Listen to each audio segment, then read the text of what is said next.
The story of King Midas details a man who was granted a wish that everything he touched would turn to gold, and from this story the contemporary expression Midas touch was born. It's used to refer to an individual or an organisation that experiences great financial success in any endeavour they pursue. Every time they get involved in something, no matter what that something is, the end product always manages to be really high quality and achieve a great deal of success. But what if we had an entity that was the opposite of King Midas? What if everything this entity touched, instead of gold, turned into poo? An entity that, no matter how good something appeared on paper, would manage to completely mess it up. No matter how much potential a project had, this entity would ensure the final product was a nasty, rancid pile of garbage that no one could possibly like. Well, my friends, we would have to refer to that entity as Disney.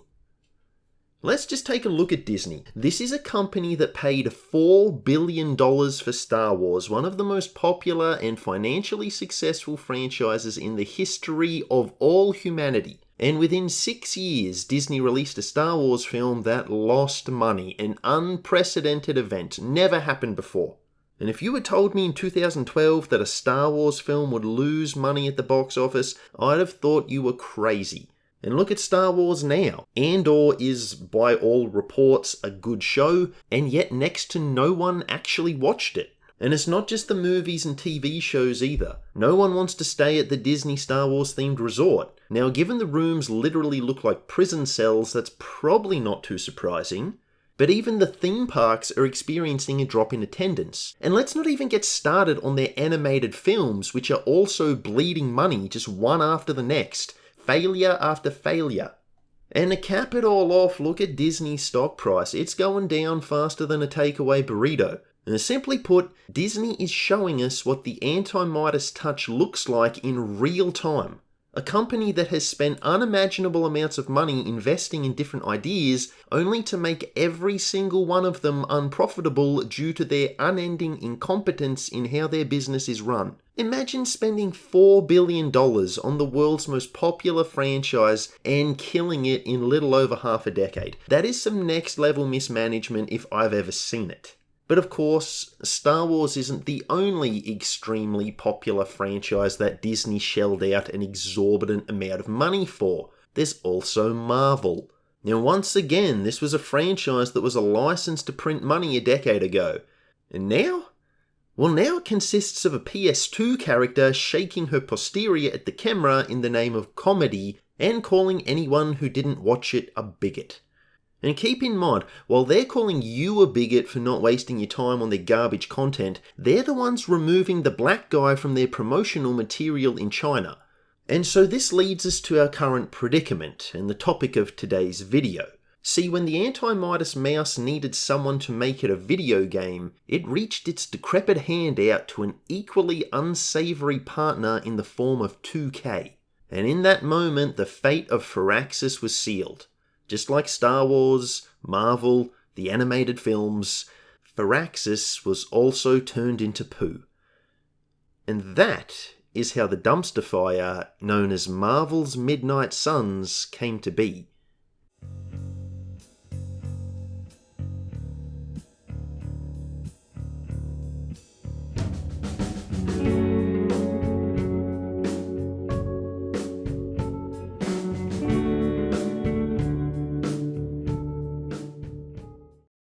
Okay, so let's get one thing straight. I know this game sucking isn't all on Disney. I'm not making the claim that the House of Mouse is the only party to blame here, but we can be absolutely certain that Disney had to give this thing their seal of approval. And that's the whole problem. That seal of approval is a death sentence for any project. That is the anti-Midas touch.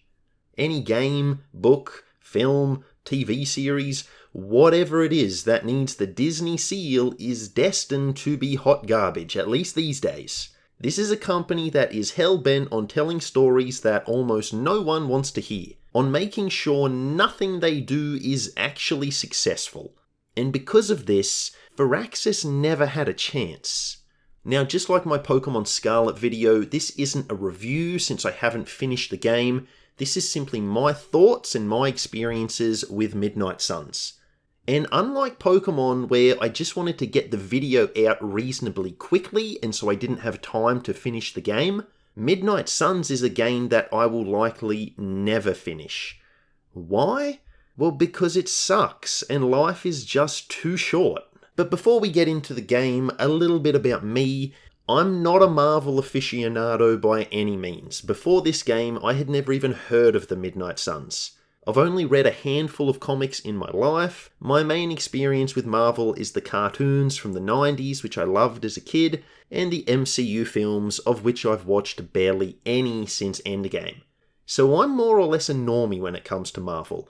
I'm not going to be getting mad because a character deviates from their comic book version or whatever. All I wanted from this game was some fun gameplay and a decent story. And I know someone is going to accuse me of not liking the game purely because it's not like XCOM, but that's not the case. I knew that this game wasn't like XCOM going into it. And I never really had any expectation for Midnight Suns. Like I said, I was simply looking for a fun game with a decent story. The problem is, I received neither of those things. And the last thing I'll say before we start talking about the game is that this is going to be a pretty negative video, so prepare yourself for that. But I just want to remind you all before we begin that I love Firaxis. Their work has brought hundreds of hours of joy to my life. I even said in my Pokemon Scarlet video that Firaxis are my favourite game developers. But the thing about love is that sometimes it requires telling very difficult truths. And I have to call a spade here. I can't pretend this game is good when it's not, just because I'm a fan of the developers. So no hate towards Firaxis from me. This is simply my opinion about Midnight Suns in all its glory.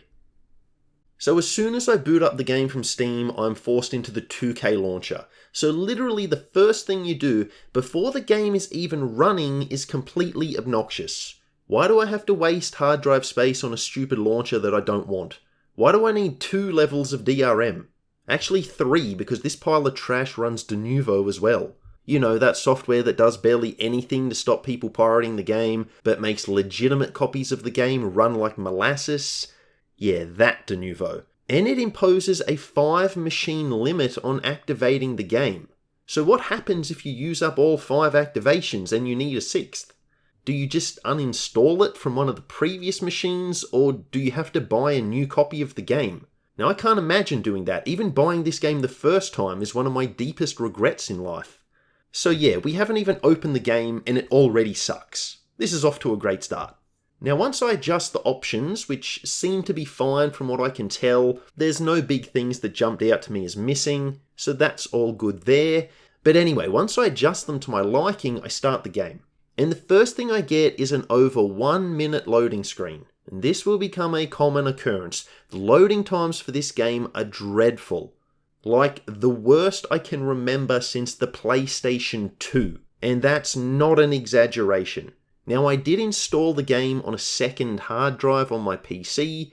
One person told me it would run better if I installed it on my system's SSD. Now I don't know if that's true or not, and I'm not going to find out. My SSD has limited space, and I'm sure not wasting it on this Denuvo-laced garbageware.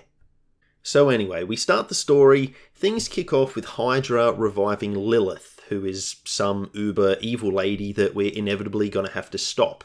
And then we cut to Iron Man and Doctor Strange, who approach an old man in the desert. Yeah, I know, he's Old Man Ghost Rider.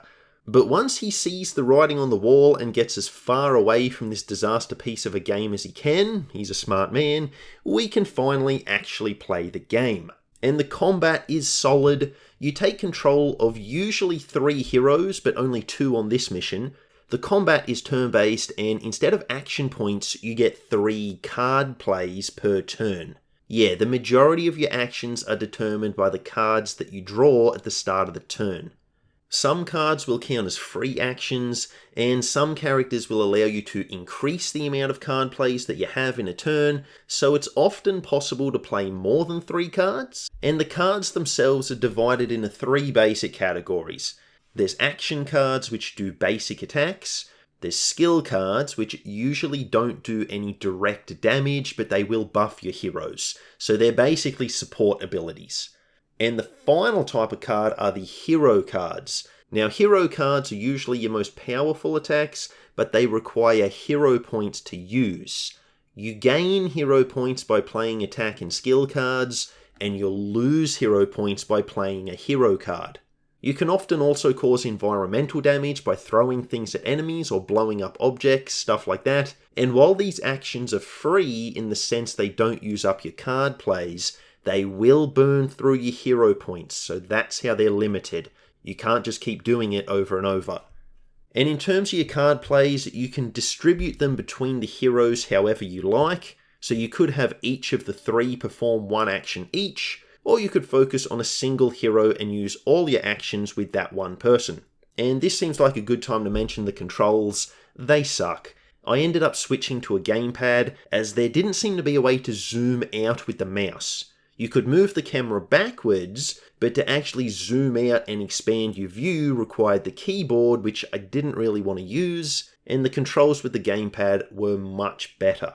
So the boys soon return to Doctor Strange's sanctum thing, and it gets invaded by Lilith and some Hydra goons. So we're back in combat, but luckily we now have a third character to use in Captain Marvel, and as you'd expect, she's pretty powerful. And this fight introduces the environmental attacks that I was discussing earlier. But after the battle, that's where things start falling apart real fast.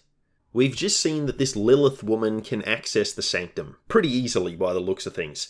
But Doctor Strange insists that someone has to stay behind to maintain the wards of protection. You know, those same wards we literally just saw don't do anything to stop Lilith from entering the sanctum. So Strange, Iron Man, and Captain Marvel travel to the Abbey, and they leave Scarlet Witch behind. And you can probably guess how this is going to end. Isn't Tony Stark supposed to be a genius? Why doesn't he have a problem with this obviously horrible plan? So then we get another loading screen, and this one's almost 2 minutes this time, and then we arrive in the Abbey. The Avengers meet the Midnight Suns, which seem to be a group of younger and less experienced heroes, I guess. Anyway, their job is apparently to stop Lilith. And just look at these people. They look like they've been ripped straight out of 2022 Saints Row.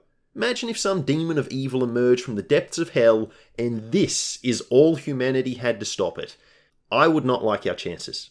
Anyway, because the Midnight Suns are useless, it's up to Strange to revive the Hunter, who is Lilith's child and also the player character for the game. Now, the character creator is pretty limited, but that's probably just because we can only change facial features. Most of the cosmetic outfits and gear won't be unlocked until we progress both in the game and in nagging our parents to hand over their credit card.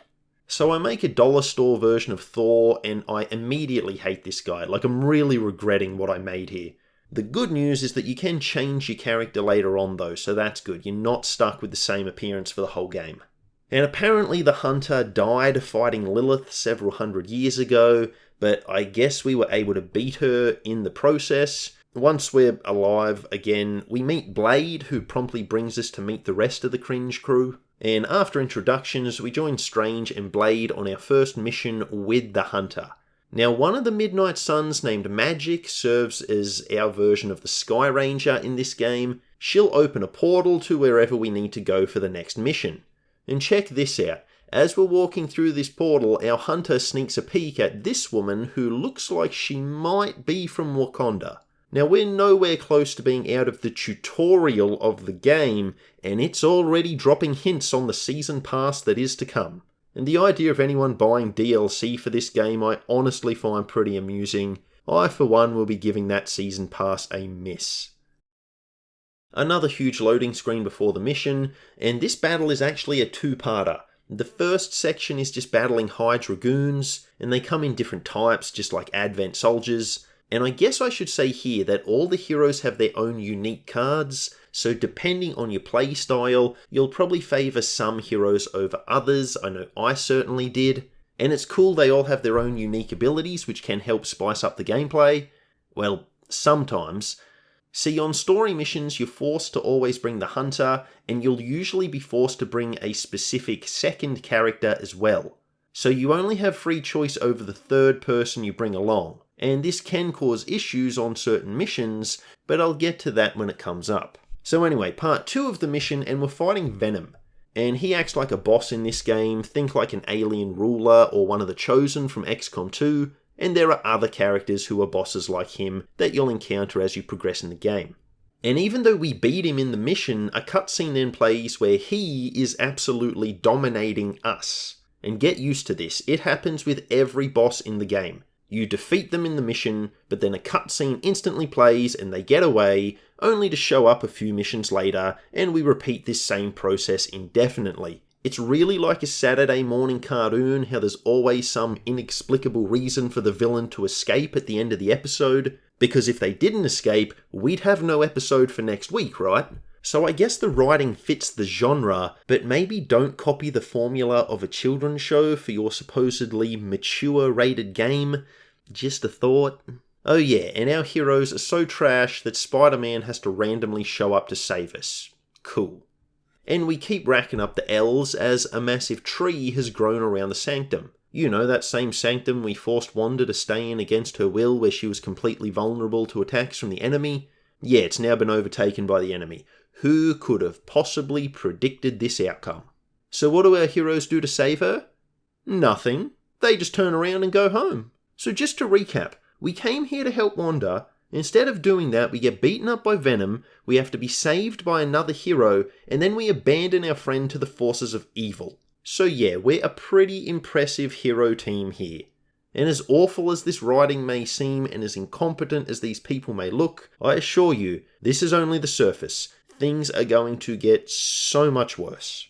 So after the mission, there's a rip-off of the photo booth from XCOM 2, and there's often a significant wait for the picture to actually appear, so it's even more time that you're wasting for the game to load. Maybe let us turn off the feature if it's going to make the game actively worse.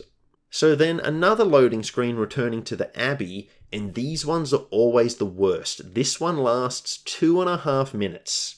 And look at the Abbey when we get there. I mean, the game looks okay, it doesn't look bad or anything, but there is absolutely nothing to justify these atrocious load times. I mean, the game really doesn't look any better than a typical PS4 game. And look, my PC is not the best in the world, but it does meet the recommended specs for the game, and I did lower the graphics from maximum to high, and it still runs like garbage. And I'm not the only one saying this. At the time of recording this video, the Steam reviews are full of people having issues with it. I mean, even a lot of the positive reviews of the game admit that it runs horribly. Now, what exactly so bad about it, apart from the load times, of course? The screen tearing here that you've probably noticed isn't actually the game. I've been having problems with my capture card, and that's what caused that. But there's a litany of other performance problems here. I've already mentioned the load times. I know I've mentioned them a lot, but they are so bad. On top of that, the game will regularly freeze for a couple of seconds when you enter a new part of the map, when a cutscene begins, when you use a card in combat. Pretty much when you do anything at all, the game may stutter. The best one is when a cutscene plays, but the game momentarily freezes, and this causes the sound of the cutscene to play, but the screen to stop. And then when the screen starts again, the sound plays a second time. Which means it's worth a closer look.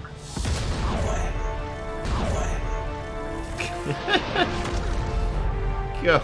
Way ahead of you. How do cutscenes run this badly? This is wild. It's some real quality stuff that we've got here. I mean, even loading the inventory page takes a stupidly long time.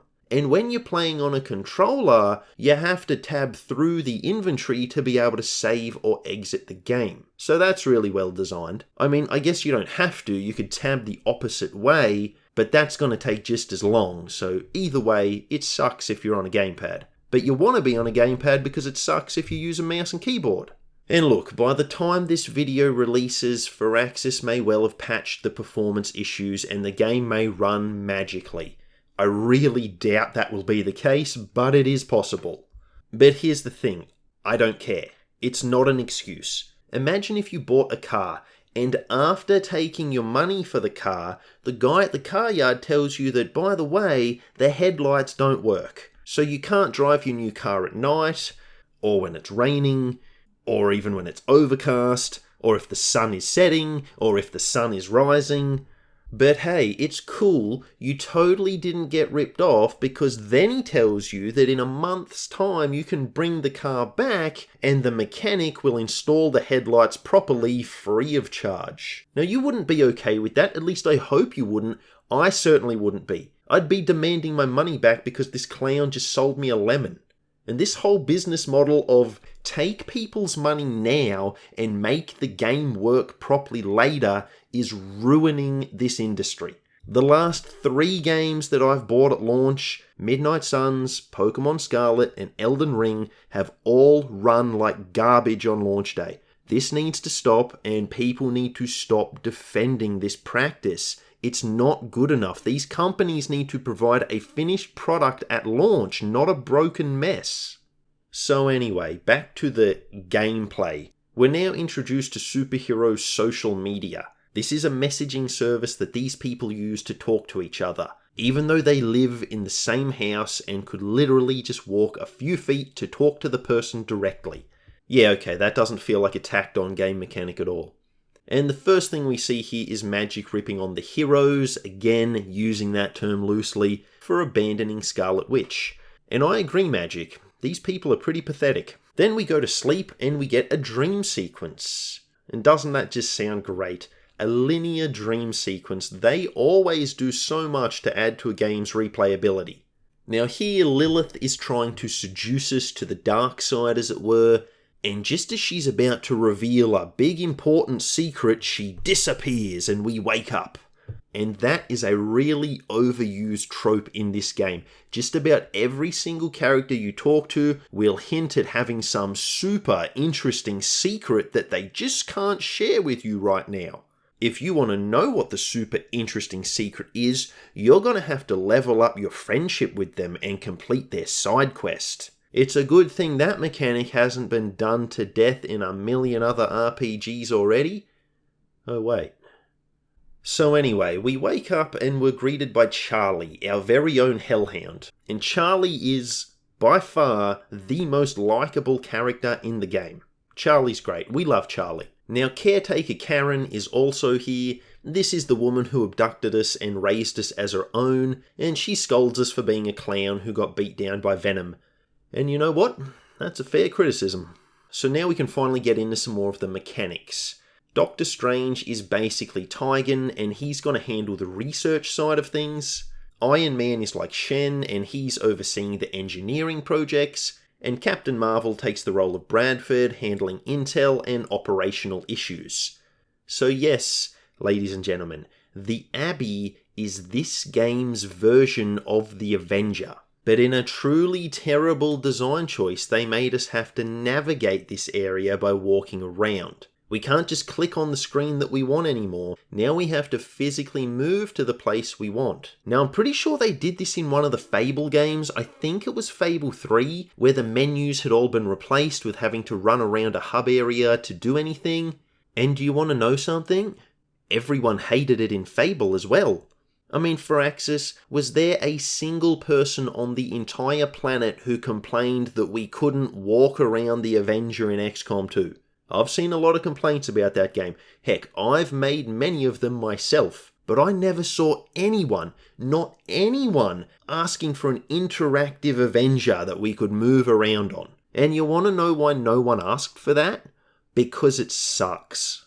Now I get it, someone is going to tell me that they were trying to make things more immersive. Couple of problems with that. The first one is that the Abbey isn't immersive because of all its flaws. And trust me, we're going to get into those. And so because it's not immersive, you end up with what is essentially just a menu screen, but instead of taking a few seconds to do what you want to do, it now takes minutes to perform that very same action. And that's the big problem, it's wasting your time. And this is on top of the god-awful load times. This game is all about wasting as much of the player's time as it possibly can. Alright, so what exactly can you do in the Abbey that makes it so much better and more immersive than a menu screen? Well, you can talk to the heroes, you can get to know them. That sounds pretty great, right? Yeah, let's take a look at this convo with Blade as an example. Now, my only experience with Blade are the Wesley Snipes films, and regardless of what you think of those movies, I find them very hit or miss. They all got one thing right. They portrayed Blade as one of the coolest dudes on the planet. Here, in this game, Blade is telling us about how he's too scared to tell Captain Marvel he has a crush on her. Oh, but it gets better. Later in the game, he's making a Ghostbusters reference, because that's what counts as comedy in Marvel's Disney, making a cultural reference. Oh, he spoke about that movie that I saw, ha ha ha. But that's not all, no. He also invites us to his book club. They turned Blade into a beta nerd. Now look, I have nothing against nerds. I myself have been a nerd for a very long time, since before it was co-opted by hipster posers. I'm an OG nerd, if you will. But going from Wesley Snipes to this Blade has got to be the biggest downgrade of all time. If he's too afraid to even speak to Captain Marvel, why on earth would I want this guy watching my back in the heat of battle? He has no spine. And even beyond that, why is he even worried about Captain Marvel? We're trying to save the planet here. There's bigger things to worry about. And the worst part is, Blade is one of the better Midnight Suns characters. Look at Nico here. We're forced to attend movie night with her, where we can't even watch the movie because she's too busy rambling to us about her problems. Lady, get a therapist or a boyfriend, I don't care which, but listening to some entitled Zoomer isn't why I'm playing a superhero game. Then we find a ghost woman, and I'm done trying to explain these backstories. She makes us run around the Abbey, and that's one of the other things we can do when we're not going to book club with Blade. We can explore the grounds. And as much as I joke about the book club, it's not even the worst club that you can join. Even in 2005, when MySpace was nothing but emos, this would have been super cringe. Why does this even exist in the year 2022? I have no words. And guess what? The exploration sucks too. You can barely leave the path. Even tiny rocks will stop you from being able to traverse over them. So just follow the path around this slow loading and fairly ugly looking area, and you'll find some upgrades or loot items or maybe some extra missions. I only did one of the extra missions, but it allowed me to bring Charlie onto the battlefield, and that honestly makes it the best mission of the game. So maybe I should have tried to find more, but I really couldn't be bothered. The exploration is extremely limited, and I just gave up on it very quickly. And once again, it is nowhere near enjoyable enough to justify the excessive loading screens or the fact that just doing anything in the Abbey takes way too long. Okay, now we have to go and talk to Magic. So you know how I said she opens portals for us? Well, she's decided she's going to stop doing that. And instead she's going to go sulk like a literal child because we're not helping Wanda. Now, she's not going to lift a finger to help Wanda herself, and not only that, she's going to refuse to open the portal for us so that we're trapped in the Abbey and we have literally no means of saving Wanda even if we wanted to. This woman is going to do everything she can to make sure Wanda dies an agonizing death. And why is she doing this? Because she's mad that we didn't do enough to help Wanda. Yeah, that makes so much sense. And this is the core of the problem with this game. These characters are simply horrible people. They're not superheroes. I mean, it's in the word hero. Being a hero means being selfless. It means sacrificing your own wants and needs for the good of others. It requires sacrifice and it requires courage. And there is nothing heroic about these Midnight Suns. They are low IQ narcissists who just happen to have superpowers. They're awful. I mean, just imagine the Avengers from like the 2012 era of the MCU movies. If their ally was left behind and at enemy mercy, wouldn't they be doing everything in their power to find a way to save them? Wouldn't they be working around the clock 24/7 to find a solution? But nah, not these guys. Instead, we're talking about crushes, we're going to movie night, and we're throwing tantrums like toddlers. Heck, Karen has a library full of mystical texts that could potentially help us save Wanda, but she scolds us just for going into the library. And why? Well, she's not gonna tell us that, of course. You gotta do some more side questing if you want this clown to justify her actions in any way. And this is the thing about Disney's anti-Midas touch. These types of characters are what make up the MCU now. The people in this game, these selfish, entitled, ignorant, lazy clowns, would sit perfectly alongside She-Hulk or Brie Larson's Captain Marvel. Disney is no longer in the business of telling superhero stories. They don't even seem to know what heroism is. Instead, they're in the business of self-indulgent fanfiction. It's really nothing more. And I can't even fault Firaxis here.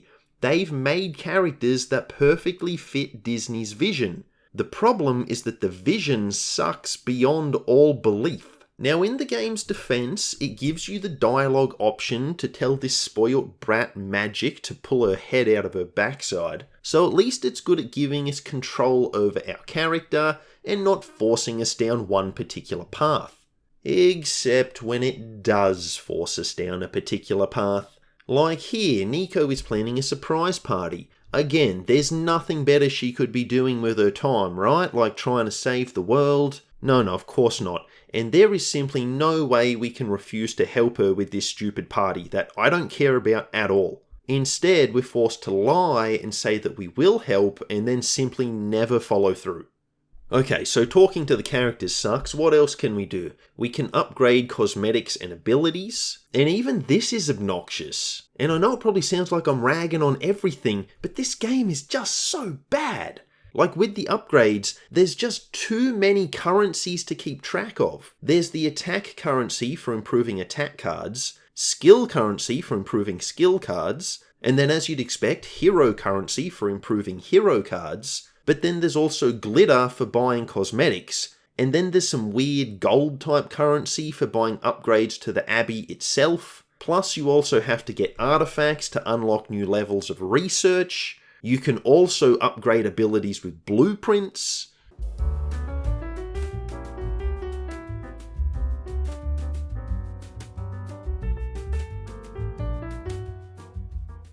And then my favourite of all, the real life currency that you can buy with real money. Because of course, no terrible game in the modern era would be complete without microtransactions. And I'm sure there's gonna be people who will try and defend this practice because it's only cosmetics for your character that you can buy with real money. It's not a pay-to-win game. And on top of that, you can unlock other cosmetics to change your hero's outfit. So yes, it is true, you can unlock other cosmetics to change your hero's outfit, but how do you do that?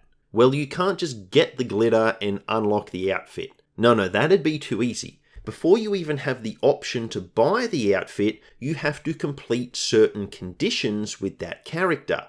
And normally this involves leveling up their friendship. So you either have to do activities with them in the Abbey and listen to more atrocious dialogue and their self-indulgent whining, or you have to take them on missions with you. Now you don't earn very much friendship from missions, so the activities are going to be your best bet. And these things are so painful to have to sit through that I would absolutely pay money to skip them. At least I would if it wasn't for the third option. Just play a different game instead of this one. And even if you enjoy the activities, or even if you're just willing to tolerate them, I believe some of the costumes can only be unlocked with the real-world currency. So if you want all the game's content, you better open up your wallet all over again. That $60 or $90 if you live in Australia that you spent on the game, that's not enough. 2K needs more. I mean, the performance issues of this game are so bad, and instead of focusing on fixing that, we gotta make sure the microtransactions are working from day one. This is becoming a cliche at this point. Broken games, working microtransaction store. So I think that covers pretty much everything in the Abbey. And notice how I said very little about the combat itself, but I went on and on about the Abbey? That is not a coincidence. There's really not much to say about the combat. It's not bad by any means, it's kind of fun, But the problem is, between the extensive load times and the abysmal Abbey sections, you have to wait so long and jump through so many hoops just to get to the combat. And while the combat is solid, it's nowhere close to being worth the suffering that you have to endure to get to it. And even when you do get to it, it often doesn't last all that long anyway. And I'm gonna say, this is purely speculation. I'm not saying this for a fact, but it would not surprise me at all if Firaxis and 2K knew they had a stinker on their hands here. The tutorial section of the game seems to go on forever, over 3 hours. So I could totally see them intentionally padding this out to extend past the 2-hour refund limit on Steam. The game bombards you with tutorial missions and huge amounts of dialogue and cutscenes, so that by the time you realise what a stinkfest you're in for, it's too late to get your money back. Now again, I'm not saying that as a fact. All I'm saying is it would not surprise me if that's what they did here. And just to highlight this, I audited the first 2 hours of gameplay. Now this doesn't include the menu screen and setting the options. This is from the moment I hit new game. And thanks to my Discord buddies Aurora Pioneer, Darkhawk and Minix for double checking my maths on this one. So you can see the figures here. 6% of the first 2 hours of gameplay we spent in loading screens. Another 18% on cutscenes. So that's about 25% of the time that I'm not doing anything. And those figures are actually undersold, because the Abbey is full of cutscenes and loading times as well. So the true total for loading screens and cutscenes would actually be higher than that. And here's the big thing, less than half the time was actually spent in combat. The combat should be the focal point of the game. It's the only thing that is remotely enjoyable and you hardly get to do it. And so as we progress past the tutorial, the story gets progressively worse as this abomination of a game continues its march forward. It basically ends up with the Midnight Suns growing resentful of the Avengers because the Avengers aren't taking them seriously. But like I said, Strange, Iron Man and Captain Marvel are actually working when you encounter them in the Abbey. Now Blade oversees the training area, so he's putting in effort, but the rest of the Midnight Suns, they're usually bathing by the pool or sitting on the couch checking their phone. They contribute nothing to the war effort and then complain when the people who are actually doing the work aren't giving them the validation that they want. These characters are absolutely horrible, and why anyone thought being able to hang out with such unlikable people would be a selling point to any game is beyond me. Especially when, like I just said, the amount of time we're actually spending in combat is way too low. Instead, I'm forced to spend my time with these people who are just horrible. So then the Suns try to find Wanda on their own, and hey, at least they're finally trying to actually help. So we gotta give them credit where it's due. But Blade and the young Ghost Rider, Robbie Reyes, mess up the incantation. Now Nico and Magic, meanwhile, get it perfectly right. And you know, because again, this is modern day Disney where the females have to be perfect at all times and the males have to be completely incompetent. So the spell gets ruined and we somehow end up in a Hydra facility where lo and behold, Wanda has turned evil. And I can't even say I blame her at this point. The bad guys are clearly in the right in this game. I would betray these people as well if given the chance. But see, the real issue with this mission is what I was alluding to earlier with character choice. See, here I've been forced to bring Magic and Nico. And because both of these characters are so detestable, this is actually the first time I've had them on any mission. So I haven't been improving any of their abilities, which puts me at a bit of a disadvantage. Now we still win without issue, but once again we get a cutscene where we actually lose. And then this happens. I don't think I'll even talk about it, I'll just show the stream footage. No escape. No more. You were saying, Wanda.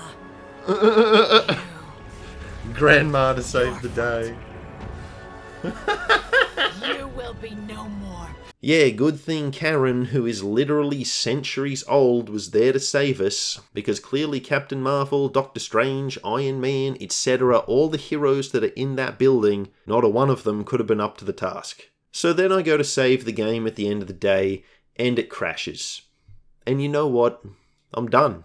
That's me out. I'm just going to play something else instead. Now the autosave means I've only lost about a minute of progress, so it's not a big deal, but it's just one more problem to add to the list, one more annoyance that this game is going to give me.